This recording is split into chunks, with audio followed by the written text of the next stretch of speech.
Olá, pessoal, de volta aqui ao vivo do Summit e agora com Richard Eiras, influência de RH, Top Voice, CEO do Six, né? A gente vai bater um papo agora sobre liderança da geração Z e os desafios que isso tem, né? Se a galera quer liderar, não quer liderar.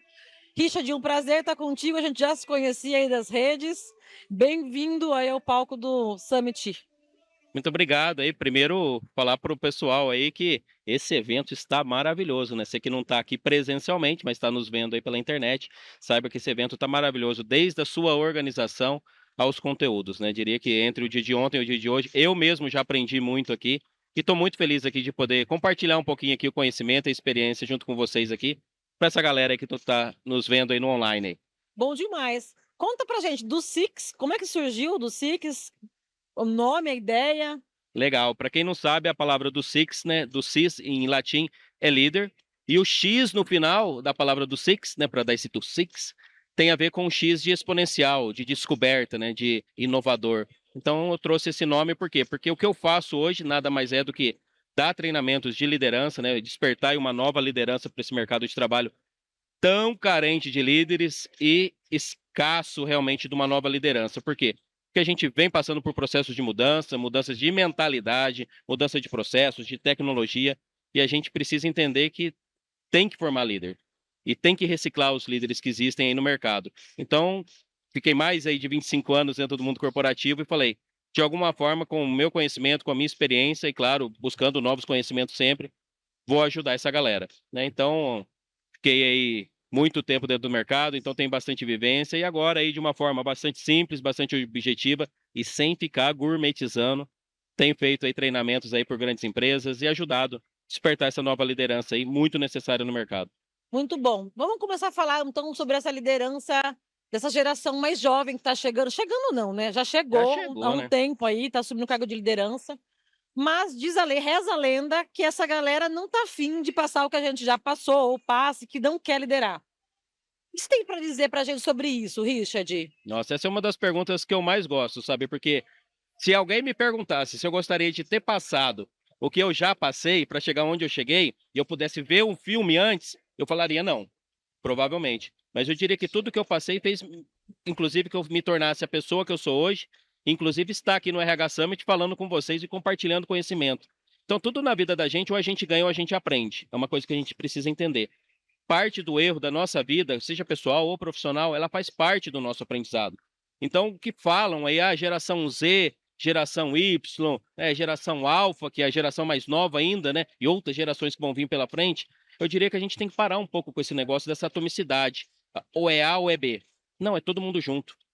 Entendeu? Porque a geração mais nova, eles têm uma capacidade imensa de processamento. Eu tenho dois filhos mais jovens, um de 13 anos e Um um de famoso, 10, inclusive, inclusive. que é influencer aí, que faz pratos, faz gastronomia aí na internet. E eu falo, a capacidade que ele tem, perto da minha capacidade de processamento de informação, é absurda. Então, o que que eu faço? Eu aprendo com ele. Então, eu diria para quem está, inclusive, vendo a gente, não importa aí qual a sua idade, qual a sua geração, a palavra de ordem é permita-se. Então a gente tem que entender que tem uma nova geração chegando com novos anseios, com novos desejos, novas formas de aprendizado, nova forma de trabalhar. E o que que quem está no mercado que é mais experiente pode fazer? Colaborar. Parar com essa coisa de competição, tá? Eu acho que isso é uma coisa muito tola, muito tosca que ficam fazendo no mercado, inclusive, de ficar separando as pessoas. Tem uma geração A, uma geração B, uma geração Z, para com isso, junta esse pessoal, o que que eu posso aprender com uma geração mais nova, o que que ela pode aprender comigo, e vamos colaborar para construir negócios melhores, mais rentáveis e mais satisfatórios para todo mundo, porque o que a gente quer são ambientes que não são tóxicos, né? Ninguém que vai querer estar num lugar desse, mas a gente também quer aprender e também todo mundo, vamos ser bem sinceros, a gente quer prosperar na nossa vida, inclusive financeira, que não é nenhum problema. Tá? E para que isso possa acontecer, a gente vai precisar se unir. Sozinho, nem a geração mais antiga, nem a geração mais nova vai chegar no sucesso. Como é que você enxerga, quais são as razões do seu ponto de vista para essa galera que está aí no mercado estar refutando ou não ter expectativa de sentar numa cadeira de gestor e crescer na pirâmide organizacional? E você tem algum dado de pesquisa que reforça essa fala e essa sua vivência? Por exemplo, uma pesquisa recente que saiu agora do Núcleo Brasileiro de Estágio, que pesquisou mais de 2.100 pessoas entre 15 e 27 anos, É um dado até, chega até a ser engraçado, mas é assustador, na verdade, que mostra que 87% dessas pessoas pesquisadas entre 15 e 27 anos disse que tem todas as habilidades necessárias para se manter no mercado de hoje e do futuro. E Tá. posteriormente foi feita uma pergunta, quais seriam essas habilidades? 50% delas não sabe responder.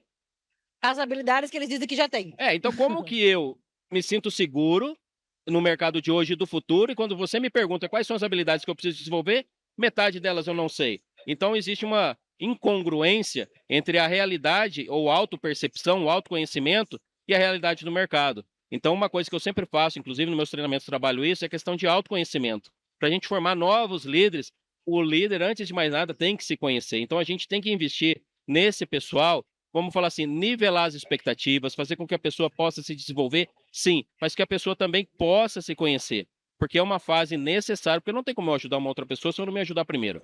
É básico, tá? Eu não consigo, eu Sim, costumo usar uma sim. analogia, que assim, pensa numa criança toda suja de barro, né? Se uma criança suja de barro, ela vem e te abraça, ela vai te sujar, não vai? Vai. Então primeiro eu tenho que fazer o quê? Me limpar para depois ir abraçar o outro. Na vida é assim também. Então, se eu quiser me desenvolver, primeiro eu preciso resolver algumas coisas comigo, que aí está nessa parte de autoconhecimento, e que a pesquisa, inclusive, mostra que metade desse pessoal não sabe, inclusive, nem o que é soft skill. Apenas 40% desse mesmo público de 15 a 27 anos dessa pesquisa respondeu que só 40% sabe o que é soft skill, que são habilidades comportamentais. Então, é assustador. Por quê? Porque hoje, aprender dentro de uma plataforma um conhecimento técnico hoje é fácil. A gente tem na palma da mão, através do celular, acesso à informação online, informação qualquer, de qualquer lugar do mundo. Seja em áudio, vídeo, texto, a gente tem. Mas a pessoa não saber o que é uma habilidade comportamental, como comunicação, relacionamento, network, empatia, respeito, Mas você acredita, assusta. Richard, que esse descolamento do autoconhecimento e descolamento da percepção, talvez, de mercado, que é uma coisa que você não fala, mas estou aqui tentando imaginar, Show. tem a ver com o fato desses jovens não quererem a posição de liderança? Como é que você enxerga as razões para isso hoje? Pensa um jovem hoje na faixa aí dos seus 20 anos, né? Em média, os pais devem ter entre 40 a 60. Uma média, tá? Só para ficar fácil. Provavelmente esses jovens eles viram os pais, as mães ausentes de casa, trabalhando 10, 12, 14 horas, chegando em casa reclamando, falando que o trabalho era pesado, que queriam trocar de emprego, ou seja, toda a parte de formação de uma criança, que até os 7 anos a gente constrói muitas crenças, e a gente está falando de neurociência, a criança foi construída baseando, ouvindo isso, vendo isso todo dia. Na cabeça dela, ela vai falar: eu não quero isso para mim, eu quero uma outra coisa. Então, aí, quando a gente fala que quer outra coisa, que coisa é essa? Né? Que coisa é essa? Muito se fala, né? E fala, inclusive, de Tá uma muito no forma. imaginário, talvez, né? Nossa, fala assim, muito sobre propósito. Propósito, parece que é uma coisa assim, que se eu encontrar o meu propósito, minha vida vai ser descoberta. Gente, você tem propósito do seu dia, propósito da sua semana, propósito do seu mês, do ano, e claro que você tem um grande propósito na sua vida. Mas não existe um passe de mágico, uma lâmpada que a gente vai esfregar e vai sair alguém e falar assim: seu propósito é esse. Isso não acontece. Muita coisa do que eu vivi, experimentei, eu descobri na jornada. Errando, mudando de Errando, caminho. conhecendo pessoas novas, conhecendo ambientes novos, aprendendo habilidades novas. Então, olhando para o cenário que eu vejo aí, o que tem? Tem uma pessoal que se frustrou com a posição de liderança por algo que viu, e Tá. viu dentro de casa, inclusive. E também a gente precisa ser transparente e ser adulto. E tem muita gente aí, não importa a idade, tá? Que também não quer a posição de liderança. Por quê? Porque a posição de liderança, primeiro, ela exige responsabilidade. Se você não quer responsabilidade, se não quer resolver problema, não vá para a liderança. Porque o papel do líder é ser um solucionador de problemas. Tá? Ele é uma pessoa que deve remover impedimentos, ele deve amar resolver problemas. E a gente sabe que muita gente, no mercado de trabalho atual, inclusive, quer emprego, mas não quer trabalho. Então é uma grande dificuldade. Então, imagina para um empregador, né? A pessoa que tira lá do seu bolso, paga o salário para uma outra pessoa. Paga, inclusive, muitos impostos. E ela vai contratar uma pessoa que só está pensando no propósito, que não está pensando em gerar lucratividade, gerar benefício para a empresa. Essa empresa não sobrevive. Claro que a gente quer trabalhar numa empresa que tenha um ambiente legal, uma empresa, claro, que tenha conexão com algo social, que faça o bem para o seu país, para a sua sociedade, mas a empresa também precisa ser lucrativa. Então a gente precisa ter clareza e também falar, seja para os jovens ou para quem já está mais tempo no mercado, que a gente também precisa gerar resultado. A gente não pode simplesmente gourmetizar, né, ou falar que a empresa é um arco-íris, que aqui tudo é perfeito, porque não é. Porque uma empresa, assim como esse grande evento aqui, precisa de gente, precisa de verba, precisa de processo, para que tudo isso aqui, inclusive, possa acontecer magicamente como está acontecendo agora. Quais estratégias para quem está nos assistindo para poder despertar o interesse desses jovens liderarem? E quais os desafios que esses RHs vão ter para mostrarem a realidade do que é a gestão para essa geração que está chegando e despertar isso neles? O primeiro despertar que eu Porque diria senão para vai quem... faltar, né, Richard? Se essa galera chegar e não quiser assumir posição de Ah, liderança, vai começar a faltar ali no mercado. na verdade eu já falo isso há um bom tempo, que assim, ó, a gente viveu aqui no Brasil o apagão de energia elétrica, né? A gente vai ter um apagão de liderança, tá? Anota, pode escrever. Anota o dia de hoje que a gente vai viver ele. Eu acho que a gente já até vive uma escassez nesse Eu diria que as sentido, luzes estão oscilando, mas tá? ela vai apagar em algum momento se a gente não fizer nada. E hoje o papel do RH dentro das empresas, ele é estratégico. A gente tem que entender que o RH ele tem que sentar numa mesa junto com o CEO, junto com os diretores de empresa, para tomar decisões estratégicas pensando na formação de novos líderes, pensando na formação de equipe, pensando como formar essas novas lideranças. Por quê? Porque daqui 15 anos, 10 anos, ou até daqui 5 anos, né? Talvez esses líderes não estejam mais no mercado, talvez eles estejam fazendo uma outra coisa de uma forma diferente. Então, se a gente não investir em formar, e aí eu falo, existem várias técnicas, várias formas de a gente fazer isso. Uma delas é fazer isso através de mentoria. Toda empresa, inclusive a sua, você que está assistindo aí, ser humano, tem alguém com muita experiência, com muito conhecimento, e Para essa pessoa multiplicar, né? tem que multiplicar.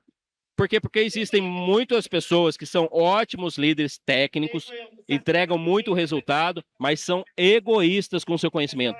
Não compartilham. Então a empresa, junto com o RH, que tem que ser estratégico, tem que fazer o quê? Tem que montar um plano de ação, montar uma forma de compartilhar aquele conhecimento e formar novas pessoas. Eu costumo falar que a melhor coisa que a gente pode fazer na vida é aprender com o erro do outro. Uhum. E uma mentoria é para isso. Então, os mais experientes dentro da empresa têm a obrigação, essa palavra, a obrigação de formar os novos. E não ficar separando, porque a geração Z não gosta disso, a geração Alfa não vai gostar. Não. Parte dela, assim como parte da minha geração, não vai querer ser líder. Mas tem uma parte dela que vai aceitar. E essa parte que quer, a parte que deseja, que a gente tem que investir e formar. E trazer de forma, como que eu faço para atrair, né? A pessoa não quer problema, porque tem problema na liderança, hein? Tem responsabilidade, sim. Como que eu faço para atrair? Se a pessoa está falando de propósito, está falando de impacto social, impacto para a sociedade, para o mundo, por que não mostrar para elas quais são os benefícios dela estar numa posição de liderança? De mostrar para ela como que ela pode ser um agente transformador na vida dela, na vida da família dela, na sociedade dela. É que a gente fala só sobre o problema e não sobre benefícios quando a gente fala sobre liderança. Ser líder é maravilhoso. Tem problema? Tem, como todas as áreas da vida tem, mas é maravilhoso, porque impactar as pessoas positivamente é algo que, como ser humano, pelo menos para mim, Nos me move, deixa nos muito nutre, feliz, entendeu? Muito legal. Os programas de desenvolvimento e liderança, eles vêm seguindo há 20, 30, 40 anos. Eu tenho uma estradazinha de RH muito parecido. E essa geração, a gente fala que ela se descola um pouco das demais em nível de consciência, o fato de elas não quererem assumir liderança. O que você recomenda para quem está assistindo? Duas dicas ou recomendações de como construir novos programas de formação de líder de um jeito novo. Na verdade, o modelo de aprendizado nosso sempre foi sala de aula. Senta Uhum. aqui, vou te dar um livrinho, vou te dar uma prova e no final, se você acertar 7 questões de 10, você tirou 70%, você está aprovado. No mundo não é assim. Numa discussão, numa negociação, numa definição de projeto, você não tem a oportunidade de ser avaliado ali e alguém te dar uma nota. Você vai ter um resultado, ou positivo ou de aprendizado, né? Ou vai dar certo ou não. Uhum. O que eu diria? Quem está formando processos aí de desenvolvimento, treinamento de líderes, tem que fazer o quê? Ter prática, mão na massa. Uma pessoa hoje de 20 anos, por exemplo, se pegar meu filho que tem 10 anos e o outro tem 13, se colocar ele numa sala de aula, se não tiver dinamismo, se não tiver prática, ele não vai engajar, ele não vai ficar motivado. Por quê? Porque o estilo de aprendizado dele é diferente. É totalmente diferente do meu. Eu talvez tenha mais atenção que ele para prestar atenção no conteúdo teórico. Ele não, mas talvez ele tenha muito mais capacidade de fazer algo prático do que eu tenha. Uhum. Então eu diria que hoje o que falta nesses treinamentos, e eu vejo empresas errando assim absurdamente, é que colocam o pessoal dentro de uma sala, Coloca lá um monte de líder dentro de uma sala e fica lá por horas e por horas passando slide. Formato sala de aula. Meu Deus, aí o pessoal foi lá para ver slide, não para aprender. Então a gente tem que colocar mão na massa, Uhum. prática. Então, assim, RH, você que está assistindo a gente aí, seja estratégico. Se você tiver, inclusive, contratando um treinamento que não tem uma parte no treinamento que fale sobre desenvolvimento do ser humano, que tem a ver com autoconhecimento, eu, Richard, ouso não contrate. Por quê? Porque você tem que investir primeiro no ser humano. É líder de si, líder de Exato. pessoas e líder de negócio. Essa é É. a pirâmide do Rancharan, Porque se o pessoal que mas ainda o pessoal faz o funciona, se viu? funciona e vai funcionar por muito tempo. Mas o pessoal faz o quê? Eles querem colocar um monte de gente dentro de uma sala e entregar ferramenta. É como se fosse construir uma casa e começar pelo teto. Não vai funcionar. Então você vai entregar ferramentas de acompanhamento, entregar indicadores e a pessoa, no final das contas, não sabe lidar com gente. Não sabe conversar, não sabe dar um feedback, assim como o Luciano Santos deu uma excelente palestra hoje pela manhã aqui. Então, tudo começa em saber lidar com pessoas. Tudo é sobre gente, não é sobre tecnologia, como alguns confundem aí. Um desafio importante que a gente tem como líderes de pessoas, até de RH, é em relação à comunicação. Com esse mundo hiperconectado, que essa galera fala com 1000 pessoas em 1000 plataformas diferentes, então você está em reunião, daqui a pouco você está no ar. A gente já está um pouco assim com a nossa Meu geração. Deus. Você já imaginou a geração mais jovem que a gente? Como que você recomenda que seja feita a comunicação de forma que a gente consiga engajar e despertar esses jovens, seja para o desafio de liderar, que é a nossa pauta aqui, seja para conectar ele com o propósito da companhia, Richard? Eu diria que primeiro de tudo é ter acordos de trabalho muito bem definidos. Isso funciona em casa, isso funciona no trabalho. Ter acordos muito bem construídos, comunicados e validados, tá? Não adianta eu construir um plano com você de objetivos de 6 meses ou de um ano e não validar se você entendeu. Se Uhum. eu não validar contigo, se você entendeu, se você tem inclusive a capacidade para executar, se você tem capacidade que você precisa desenvolver, se você tem todos os recursos, então comunicar também é validar a comunicação. A maioria das pessoas fala assim: "Eu vou te mandar um e-mail agora", depois você lê lá o e-mail e você dá um ok para mim, escreve o "de acordo" lá, e aí você vai lá e coloca o "de acordo" e no final das contas daqui 3 meses você não entregou o resultado. Por quê? Porque eu não validei contigo se você Nós não tem a estamos fechados capacidade. nisso, né? Não, Hum. e aí geralmente as empresas fazem isso. Então eu diria que antes de a gente falar assim como fazer, eu diria assim: é simples. Eu costumo falar assim que o simples bem feito é extraordinário. Uhum. Para de gourmetizar, para de inventar. Comunica com as pessoas. De que forma? Faça acordos bem claros. Valide com as pessoas se ela entendeu. Valide se ela tem todos os recursos. Valide se ela tem toda a capacidade. E faça um acompanhamento. Não existe gestão, não existe liderança se não tiver acompanhamento. Então, criar um plano, colocar datas, quando que a gente vai começar, quando que isso vai terminar, quando que a gente vai fazer a primeira medição. Isso ajuda não só o líder, mas, claro, também a equipe dele. E a maioria, tá? Infelizmente, dos líderes hoje, né, que se chamam líderes, não fazem nenhum tipo de medição. Eles se acham, às vezes, um pouco até prepotentes, tá? E não fazem nenhum tipo de medição e vai no feeling, né? Vai no sentimento. Então, é uma responsabilidade também do líder ter indicadores, ter acompanhamentos, inclusive públicos, não só dele, tá? Uhum. Aquela planilhinha do líder lá que guarda lá a listinha de todo Nossa. mundo, quanto por cento cada um fez a tarefa, não tem que ser do líder, tem que ser do time, tem que ser público para todo mundo. Porque, de novo, eu não preciso separar ninguém, eu preciso juntar as pessoas. Essa é a grande sacada também. Vou fazer uma pergunta que seria a primeira da conversa, mas eu vou colocar ela Manda. aqui no final. Como que a gente atrai essa galera nos nossos processos seletivos para que as empresas, a gente falou um pouco no começo de essas multigerações e de somar e não ter essa competição de geração, porque todas elas têm valor para gerar no negócio. Perfeito. Como a gente atrai essa galera, tem até um público chamado nem, né? Nem estuda, nem Nem trabalha. estuda, nem trabalha. Exatamente. Para trabalhar nas organizações, qual que é a sua recomendação para os RHs em relação ao talent acquisition? Ou a questão de marca empregadora, todo o trabalho de EB e de trazer esse candidato? Existem, nesse momento, existem inúmeras empresas maravilhosas no mercado que precisam só ser descobertas, né. Então, você aí, RH, precisa transformar sua empresa em ser encontrável. Essa é a grande sacada. Por quê? Porque todo mundo está querendo procurar um lugar para trabalhar. É igual, por exemplo, você vai comprar uma casa. O que que você quer? Um lugar que tem barulho, que tem vizinhos que façam bagunça, som Eu alto, não. né. Então, mas o que que você vai querer? Um lugar tranquilo, que tenha paz, você possa chegar do seu trabalho, ficar tranquilo. No ambiente de trabalho é a mesma coisa. Aí você vai olhar para uma empresa hoje, por exemplo, uma coisa bem simples, vai olhar lá no LinkedIn de uma empresa, não tem depoimento das pessoas que já trabalharam. Você vai consultar, por exemplo, essas Glassdoor. empresas no Glassdoor, não tem depoimento. E aí você vai perguntar para uma pessoa que trabalha lá, fala assim: "Nossa, eu estou aqui 5 anos, isso aqui é maravilhoso". Aí fala: "Por que que essa empresa não conta para alguém que ela é maravilhosa?". Então tem empresas muito boas que não fazem, de novo, o básico. Porque o básico bem feito é extraordinário, mas não fazem. O RH está tão focado em preencher planilha, entregar o que o meu chefe está pedindo, que ele esquece que essa marca empregadora ela precisa ser vista pelo mercado. As pessoas precisam saber que essa empresa é boa. Da mesma forma que as pessoas gostam de criticar quando uma empresa o processo é lento, a plataforma é ruim, enfim, falam de tudo aí na internet, falem bem também. Mas é papel também do RH buscar essas provas sociais, né, como a gente chama, buscar essas provas sociais, por quê? Porque as pessoas pedem referência. Quando você vai reservar um hotel, E você o não é. nível de criticidade dessa geração do jovem está mais alto até, Ah, em relação a você vai reservar um hotel hoje, você vai olhar o quê? Avaliação. E quando você vai procurar um emprego, restaurante, qualquer coisa, né. você vai olhar avaliação. Então tem empresas que são maravilhosas e pelo simples fato de não ter avaliação, de não ter essa marca empregadora forte, de não mostrar para o mercado quão boa ela tem dificuldade de contratar pessoas, porque ela se torna uma desconhecida, por mais que ela seja muito boa, porque as pessoas não sabem. E hoje, assim, o boca a boca ainda funciona? Funciona, mas estar na internet, com informações claras e ser encontrável é uma obrigação hoje do RH fazer isso para aumentar esse engajamento. Por quê? Porque quando uma pessoa vê que uma empresa é bacana, vê depoimento, ela vai lá, às vezes tem colegas que conhece lá, pessoas do network dela que conhece aquela pessoa que trabalha, ela vai pesquisar, ela vai consultar a pessoa, ela vai mandar um WhatsApp para a pessoa, me conta aí como é trabalhar nessa empresa. Agora, se não tem nenhuma informação, como que eu vou fazer esse tipo de pesquisa? Então, o RH trabalha aí a marca empregadora, os depoimentos, prova social. Isso ajuda, inclusive, de alguma forma, o seu processo de recrutamento também.